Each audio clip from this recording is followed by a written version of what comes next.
Welcome to our study guide course, California Juvenile Law and Procedures. During this course, I will explain what will be covered and how it will be covered.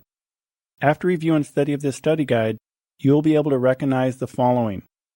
a peace officer's responsibility for the safety of a juvenile and the general public,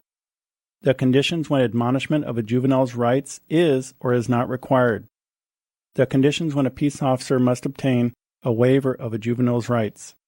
the sources of peace officer's authority to take a juvenile into temporary custody,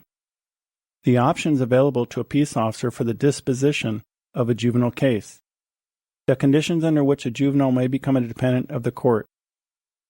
the situations in which a juvenile can be taken into temporary custody due to habitual disobedience or truancy,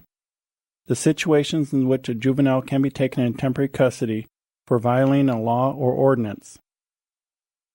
the guidelines requiring the separation and segregation of dependent minors, status offenders, and wards within a facility,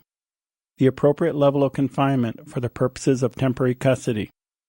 the need for preventing all contact between juveniles and adult prisoners within a facility.